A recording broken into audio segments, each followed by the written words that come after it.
Então vamos lá, irmãos, ética cristã diante da vida.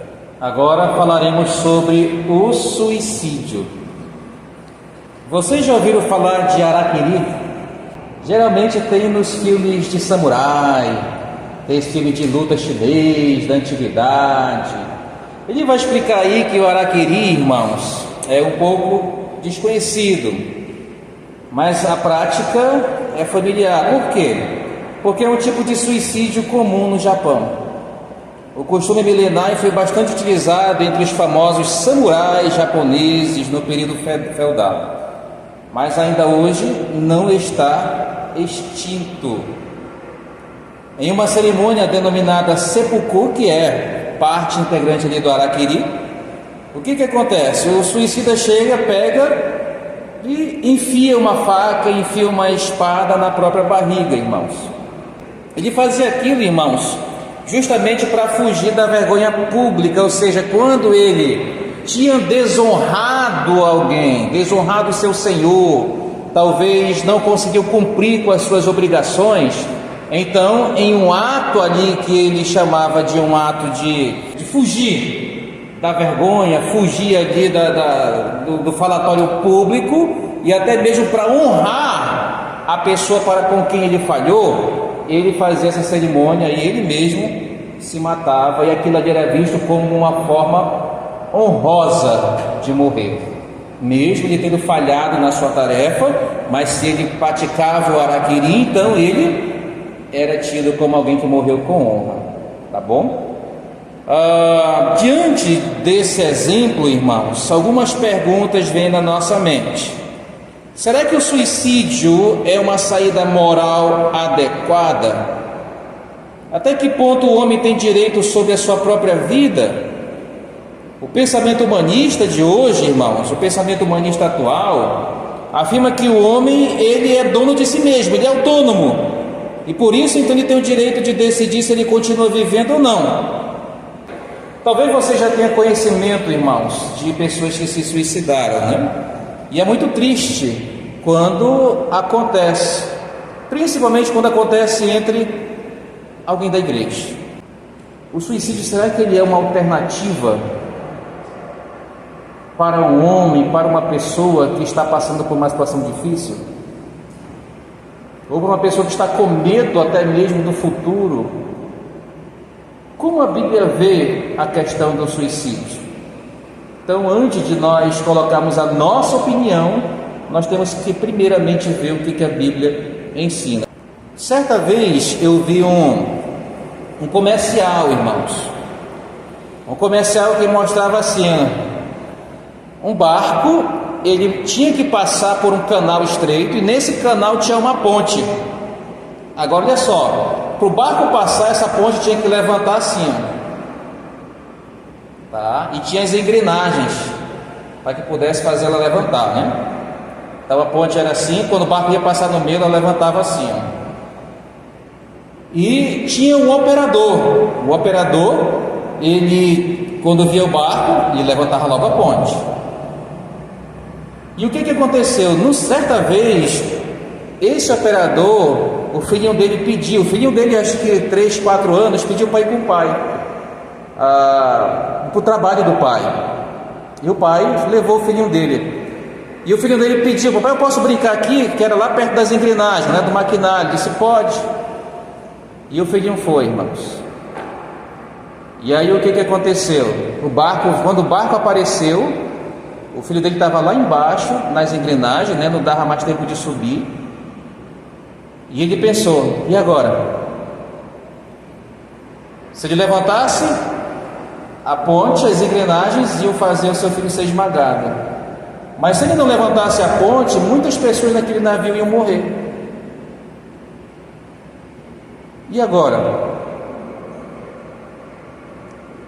Ele tomou a decisão mais difícil que um pai poderia tomar, para que aquelas pessoas não morressem no navio, batessem, né, explodissem, ou pegassem fogo ou caíssem sobre o navio. Muitas pessoas, ele sacrificou o filho deles entre as engrenagens, irmãos. E agora? Ele fez o certo? Ele nem conhecia as pessoas, sabe nem quem eram as pessoas do navio. É uma situação muito difícil, né? Nós que não queríamos estar no lugar de um pai desse. Mas olha só, você já parou para pensar que foi isso que Deus fez por nós? Ele enviou seu filho, seu único filho, para morrer, porque não estava nem aí para ele. Então, irmãos, é aqui que a ética cristã ela realmente entra naquilo que é o certo e o que é errado.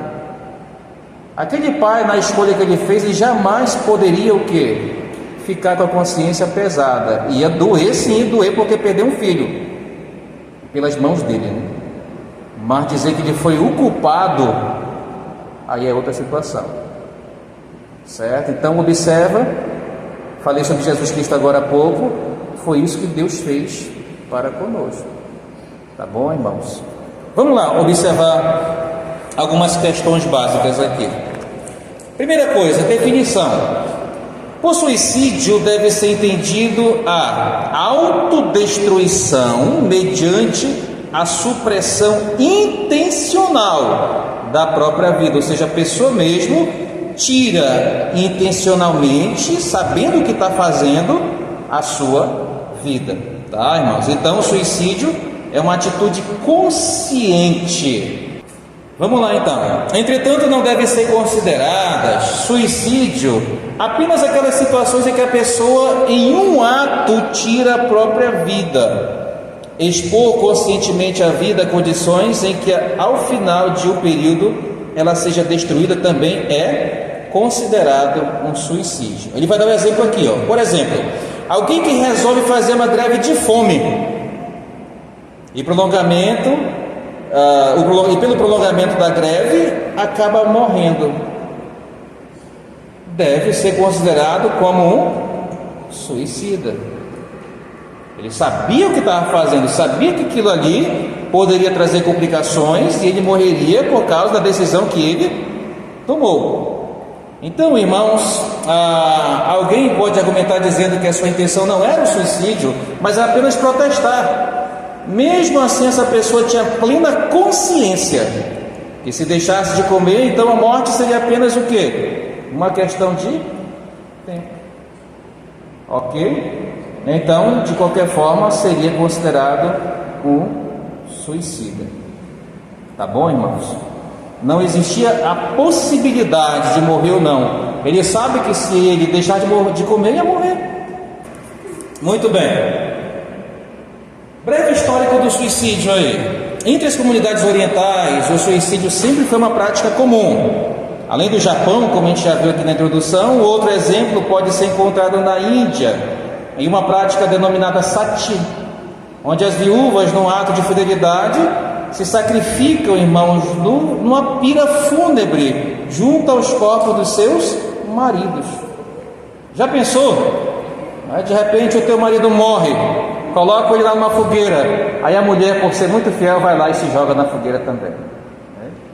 Já pensou se essa cultura existisse aqui entre nós, irmãos? Nos esquimós, irmãos, o suicídio dos indivíduos idosos e incapacitados também era algo contínuo e algo sábio, era considerado algo sábio, ou seja, a pessoa chegava na idade avançada, não conseguia mais fazer as coisas, não conseguia mais cuidar de si. Então, se ela se suicidasse, era visto como algo honroso também ali para eles. Ao invés de dar trabalho para os outros, né? Eles então preferiam cometer o suicídio. Entre os gregos também era considerado legítimo o suicídio. Eles aceitavam isso. Os filósofos estoicos, os filósofos gregos da época, eles afirmavam que mediante o suicídio o homem também dá uma demonstração prática do controle que exerce sobre a vida através da razão. Eles defendiam isso como algo racional. Entre os romanos, o suicídio também foi bastante praticado. Durante a Idade Média, entretanto, por conta do predomínio da tradição cristã, essa prática sofreu bastante oposição. No período moderno, muitos estudiosos têm procurado apresentar uma explicação para o suicídio. Émile Durkheim, por exemplo, esse aqui foi um sociólogo, pai da sociologia, afirmou que esse ato aparentemente pessoal, psicológico e subjetivo é na verdade, sociologicamente determinado, sendo o resultado das pressões e correntes sociais. Emile Durkheim, para quem estudou sociologia, o pai, juntamente com Karl Marx, ali foram os pais do socialismo, tá, irmãos? Então ele afirma o quê? Que isso aqui é um direito do homem, ok? Já Freud, já ouviram falar de Freud? Sigmund Freud, o pai da psicanálise, ele afirmou que o suicídio deve ser visto como uma doença psicológica. Então, para a pessoa ter pensamentos suicidas, alguma coisa aconteceu na sua infância, geralmente algo relacionado a questões sexuais. Certo, irmãos? Então isso aqui é algo que nós observamos sobre o histórico do suicídio. Vamos passar aqui para os princípios bíblicos e teológicos relacionados ao suicídio. Aí o ponto 2.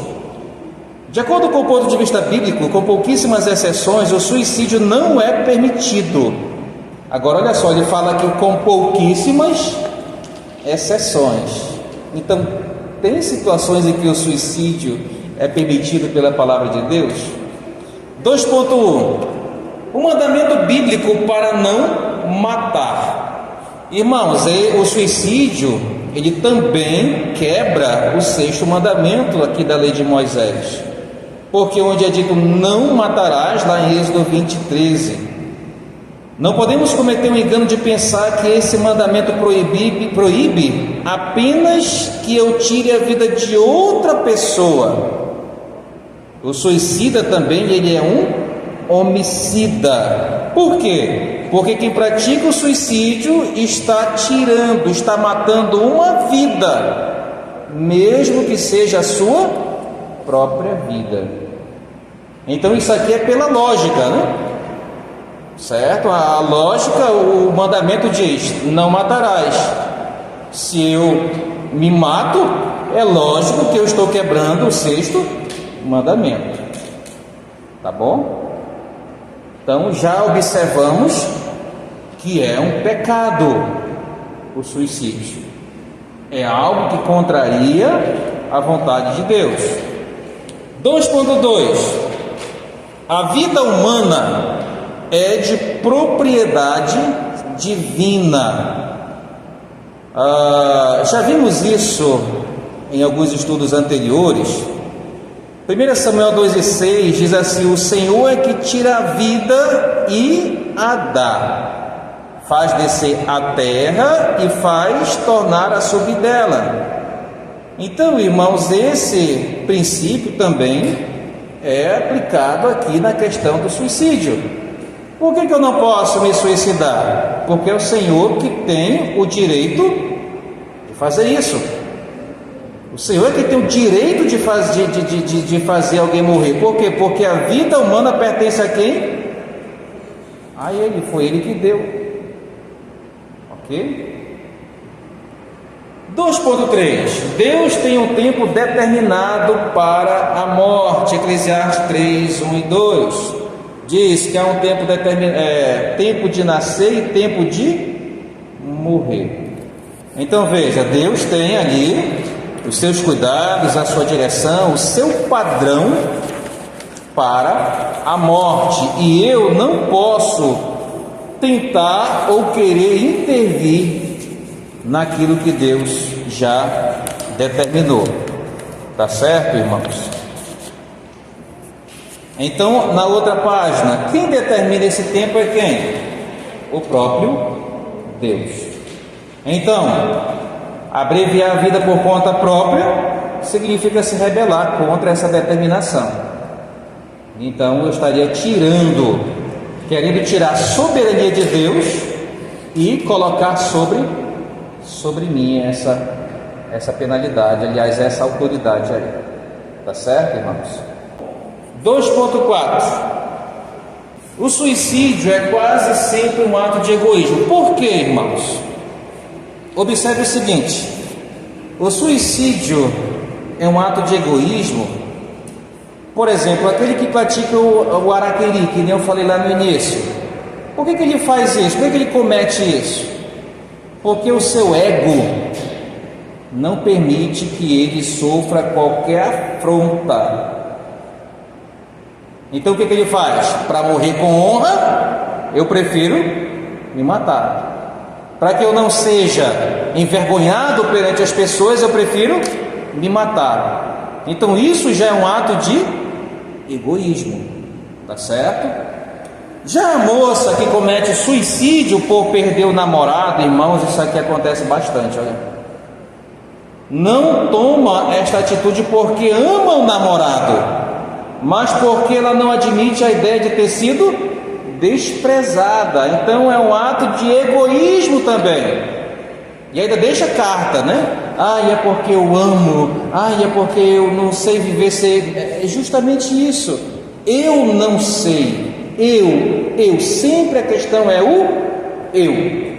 Então, o suicídio, irmãos, em sua maioria, na maioria dos casos, é algo egoísta. Eu penso assim, irmãos, eu nunca pensei em me matar, tá? Nunca fui, desculpa lá de novo, besta para isso. Mas eu penso assim, se eu me matasse, a gente vai tocar nesse assunto daqui a pouco, como é que meus pais iriam ficar, irmãos? Eu pensava logo neles, tá? A humilhação, né? De deixar os meus pais sofrendo por ver o filho se matando. Como é que eles iam ver ali no caixão? O sofrimento ia dobrar deles, irmãos. Agora imagina, depois de casado, os filhos vendo ali um pai fraco, que não teve coragem de enfrentar a vida, de lutar, em que eles vão se apoiar? Não sei, talvez seja por esses motivos, né, que ainda o suicídio não passou pela cabeça, porque o suicídio é algo extremamente egoísta. A pessoa só pensa em quem? Em si. Por falar em derrota, nos vem à mente um exemplo bíblico bastante interessante. Trata-se do caso de Saul, relatado em 1 Samuel 31, versículos 1 a 6. Vendo que a batalha estava perdida, Saul lançou-se sobre a sua espada para não suportar a afronta de morrer pela mão dos filisteus. O motivo egoísta de Saul para o seu suicídio pode ser comprovado em suas próprias palavras. Olha só o que ele diz para o seu servo: arranca a tua espada e atravessa-lhe, para que não venham estes incircuncisos, me transpassem e escarneçam de mim. Ou seja, Saul não queria que as pessoas zombassem dele, porque isso iria contra o seu ego. Ele era tão egoísta a ponto de se matar, a preferir que os outros rissem ou zombassem dele, tá bom? Outro exemplo bíblico pode ser encontrado em Aitofel, o conselheiro de Absalão, o qual cometeu suicídio. Olha só, irmãos, depois que o seu conselho não foi aceito por Absalão. Primeiro ele deu um conselho, Absalão disse: é bom. Aí depois veio outro conselheiro e Absalão disse: esse conselho é bom, não vou mais no conselho de Aitofel. Sabe o que Aitofel fez? Se matou por causa disso. Então veja, esses são exemplos de que o suicídio sempre é algo egoísta, tá, irmãos? As pessoas são egoístas. Esses e outros exemplos de suicídio na Bíblia comprovam que o mesmo é um ato de puro egoísmo. O suicida não se permite a vergonha, a derrota, o fracasso. Por isso comete este ato. Por egoísmo, entretanto, não deve ser entendido que o suicídio é uma demonstração de amor próprio. Olha só, por quê? Porque o verdadeiro amor próprio nunca vai desejar eliminar o próprio eu que ele diz que ama. Se eu digo que me amo, eu não quero acabar comigo, eu quero prevalecer. Então o suicídio nunca vai ser amor próprio. Suicídio sempre será algo egoísta. O suicídio traz consequências para pessoas inocentes. Então nós temos que pensar justamente nos outros, ok? Pensar justamente nas pessoas ao meu redor. Por isso, mais uma vez, o suicídio é algo egoísta, porque a gente não pensa nas pessoas próximas. Outra coisa, então um exemplo aqui, irmãos, no 2.6, o suicida deixa de cumprir a sua missão na terra. Ele dá o exemplo de um seminarista que antes de se formar se suicidou, tá? E depois ele vai falar sobre Moisés, que desejou a morte e Deus não permitiu que ele morresse porque ainda tinha uma missão a ser cumprida. Depois ele vai falar sobre Elias e Jonas, que também desejaram a morte, mas Deus não aprovou, porque eles tinham uma missão a cumprir. O próprio apóstolo Paulo, não que ele desejasse cometer suicídio, mas ele diz lá em Filipenses, irmãos 1, 23 e 24, ora, de um lado estou constrangido, tendo o desejo de partir e estar com Cristo, que é incomparavelmente melhor, mas por vossa causa é mais necessário permanecer na carne. Ou seja, Paulo está expressando aqui o quanto ele ama os filipenses. Ele diz, olha, eu preferia morrer e estar logo no céu com Jesus, mas porque eu tenho que cuidar de vocês, então eu prefiro estar vivo ainda. Então a questão aqui é que o suicida, ele deixa de cumprir a sua missão, tá certo? É como se de repente ele morresse antes do tempo. Ok, irmãos? Esse é o pensamento do caso do autor, né? 2.7. O suicídio representa uma deturpação da liberdade humana. Ou seja, nós somos livres, irmãos, para tirar a nossa vida. Nós temos essa liberdade, mas nós não somos livres para fazer isso sem observar o quê? A minha relação com Deus. Mas a questão é, irmãos, essa minha liberdade, Deus quer que eu use a minha liberdade para fazer isso? Não. Então veja, a minha liberdade, irmãos, a liberdade que Deus me deu, eu tenho que ser sábio para não extrapolar e fazer aquilo que não agrada a Ele. Então é uma deturpação da liberdade, o suicídio. 2.8. Não há provações humanas além de nossas forças. Lembra que nós já aprendemos 1 Coríntios 10 e 13? Onde ele diz, não vos veio tentação que não fosse humana. Deus é fiel e não vai permitir que eu seja tentado além das minhas forças. Ou seja, eu estou tentado a me suicidar.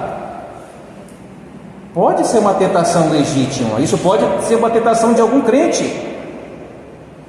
Tá? Mas Deus não permitirá que você seja tentado além das tuas forças. E pelo contrário, juntamente com a tentação, ou seja, juntamente com o desejo de se suicidar, Ele dará a você o quê? Livramento. De sorte que você possa suportar. Então, possa ser que exista um crente que tenha esse pensamento, mas ele não vai fazer isso porque Deus está dizendo que Ele é mais forte que a sua tentação. É uma tentação, vai acontecer. O que você não pode é fazer o quê? Se entregar para essa tentação. Ok? Ele dá um exemplo. A vida de Jó é uma boa ilustração bíblica para isso. De uma vida bem sucedida em todos os aspectos, ele experimentou a desgraça de perder os filhos, os bens materiais e a própria saúde, mas nem por isso ele cometeu suicídio. Tem tanta gente que por pouca coisa, né? Eu dei um exemplo para vocês, logo quando nós chegamos aqui em Fonte Boa, vimos de viagem, só demos a notícia que uma moça de 15 anos, o namorado largou ela, se jogou da ponte, se suicidou. Então são coisas que precisam ser tratadas. Eu creio, irmãos, eu creio que as famílias, elas precisam trabalhar nessa questão. Como assim? O maior erro hoje nas famílias cristãs está na educação e na criação de filhos. Essa moça que com certeza na infância, essa que se suicidou, era difícil ela ouvir não. E na primeira vez que a vida disse não para ela, ela não soube lidar com a situação. E ela achou que a única alternativa era morrer. Então, sabe, irmãos, o nosso maior erro com os nossos filhos e netos é porque a gente diz pouco não para eles. A gente diz pouco não. Deveríamos dizer mais não para eles. Eles têm que aprender, irmãos, a se deparar com o não ainda na infância, para que eles entendam que a vida nunca vai dizer sim para ele em todos os momentos. E outra coisa, disciplina, né? A disciplina já cabe nos pais. Não sei se os avós aqui disciplinam o neto, né? Mas a disciplina cabe aos pais. Porque a disciplina impõe limites e eles vão aprender a obedecer regras. Então nós precisamos aprender a ensinar essa juventude, certo? Então tem que haver limites, irmãos. Tem que haver limites, tá? Terceiro aqui, tratando alguns casos. Já está no fim, né? De acordo com o filósofo pessimista alemão Arthur Schopenhauer, o suicídio caracteriza uma afirmação intensa da vontade. Então, aqui a gente observa que ele justifica esse caso moralmente. A ética cristã discorda desse ponto de vista. Isso porque valores absolutos não podem ficar à mercê de aspectos ocasionais. 3.1. Casos não permitidos. Para comprovar a honra. Lembra lá do exemplo de Saul? Que ele queria que o seu servo matasse ele, porque ele não queria que os inimigos escarnecessem dele. Então ele não queria ser desonrado. Este caso não tem a aprovação divina, irmãos. A morte não é o fim da desonra, pelo contrário, é uma maior demonstração de desonra. Então a morte ela não traz honra, ela traz desonra, um suicídio, aliás, nesse caso. O homem é um ser criado por Deus, fato que lhe confere honra, de modo que o não ser, ou seja, a inexistência, ainda que do ponto de vista material, constitui-se num sinal de grande desonra para esse homem. Ok? Então não vamos pensar, os samurais, Araquiri, lá que eu dei o exemplo do começo, eles se matam por causa de honra. Não existe isso. Todo suicídio é uma desonra para a pessoa e, é claro, para o seu testemunho diante de Deus. Por causa da velhice, lá naquele exemplo dos esquimós, a ética cristã se opõe a essa prática. Por quê? Porque, pelo contrário, a Bíblia, a palavra de Deus, confere dignidade para a velhice. O escritor de Provérbios diz assim, coroa de honra são as cães. Na versão mais atualizada diz assim, honra para os velhos são seus cabelos brancos. Então ter cabelo branco é uma honra. Então ser velho, segundo a Bíblia, eu falo velho não no sentido pejorativo, tá, irmãos? Mas a pessoa experiente, a pessoa já com a idade, são e devem ser honrados. Hoje em dia o que mais a gente vê, são pessoas de idade sendo desonradas pelos netos. Netos não respeitam mais os avós, pais não respeitam, filhos não respeitam mais os seus pais. Mas a Bíblia apresenta a velhice, irmãos, como ali algo sendo considerado sinal de sabedoria e maturidade. Os anciãos são aqueles que julgam, instruem e transmitem os valores e tradições às futuras gerações. É bem verdade que, como observou o sábio Salomão em Eclesiastes 12, a velhice é uma fase cercada de limitações físicas.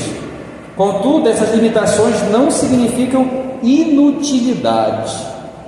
Então, 3.1.3 Suicídio por outras pessoas de forma egoísta. Nem todo suicídio em prol de outras pessoas é justificado biblicamente. Por exemplo, é possível que alguém cometa suicídio simplesmente para dar uma manifestação pública de sua sinceridade. Isso aqui geralmente acontece, irmãos, com aquelas pessoas ativistas, né? São ativistas por alguma causa e elas se suicidam, muitas vezes até mesmo na frente da TV. Está fazendo uma reportagem, elas se suicidam por uma causa e acham que aquilo ali é algo realmente aceitável, mas a ética cristã não aceita isso também, tá bom? Em relação a isso, Geisler observa que a sinceridade não é uma prova de moralidade. Os homens podem odiar sinceramente, bem como amar sinceramente.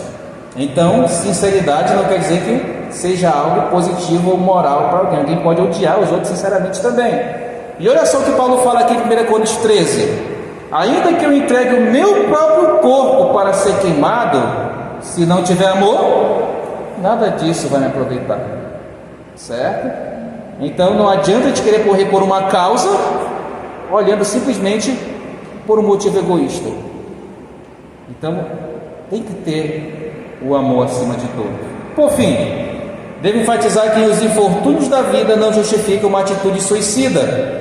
Ou seja, se você acontecer uma coisa na sua vida muito grave, nada vai justificar o suicídio, tá, irmãos? Aristóteles: morrer para fugir à pobreza, ao amor ou qualquer coisa dolorosa não é próprio de um homem corajoso, mas de um covarde. Ok? Então a pessoa que se mata por causa de situações, de ocasiões, de circunstâncias, se acovardou diante da vida. E agora sim, vamos lá, os casos permitidos: autossacrifício pelos outros, como prova de genuíno amor. E aqui a gente vai lá para 1 Coríntios 13:3, o exemplo que demos agora há pouco do apóstolo Paulo. E ainda que eu entregue o meu corpo, se não tiver amor, nada disso me aproveitará. Então, irmãos, observe o seguinte aqui: um caso como esse seria justificado biblicamente. De outra forma, o sacrifício de Cristo por nós não poderia ser justificado. Ele deu a sua vida como demonstração de amor pelo homem. Então, olha só, o autossacrifício como prova de amor por um grupo, por pessoas, nesse caso, pelos filhos de Deus.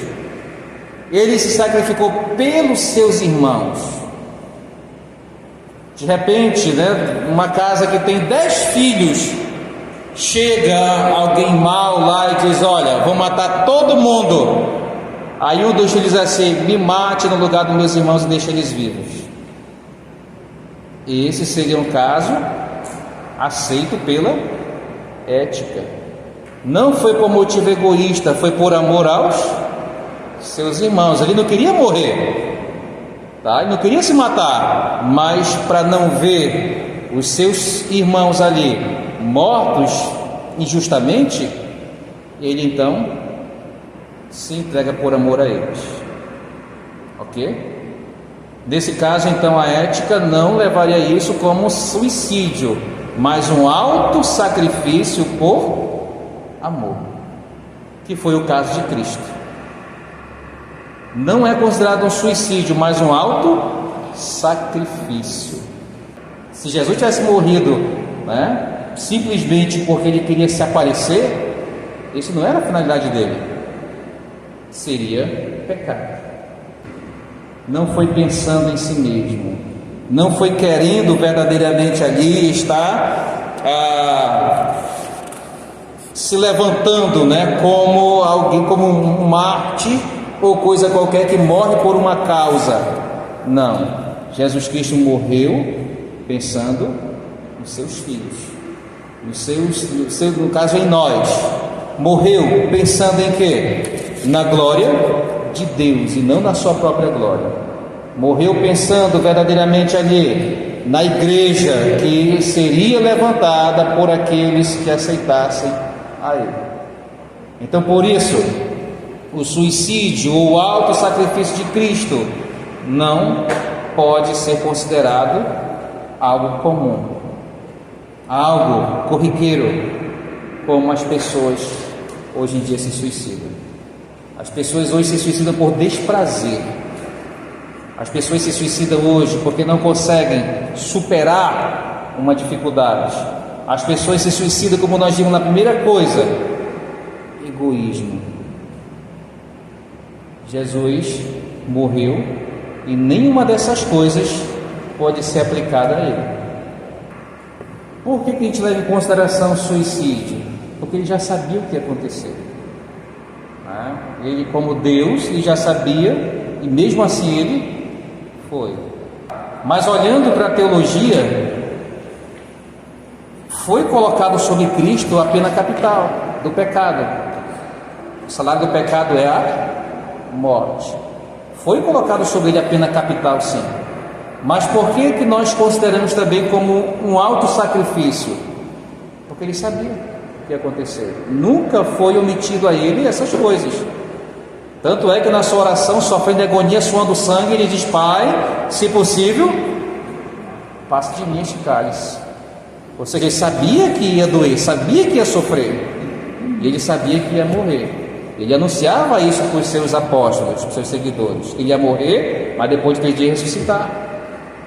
Então, ele sabia exatamente o que estava fazendo, o que iria acontecer com ele. Por isso, pelo fato de ter esse conhecimento, sabia o que de fato realmente iria acontecer, a sua morte ali, nós entendemos então como um auto-sacrifício.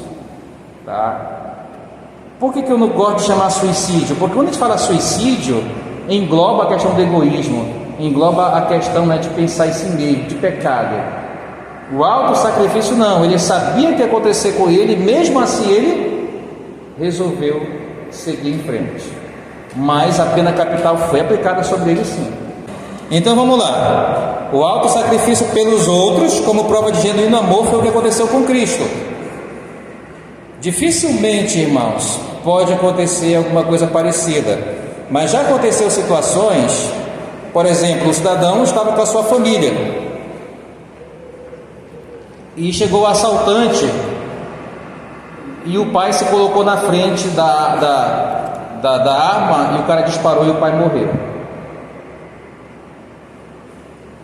Se encaixa nesse auto-sacrifício por amor aos outros.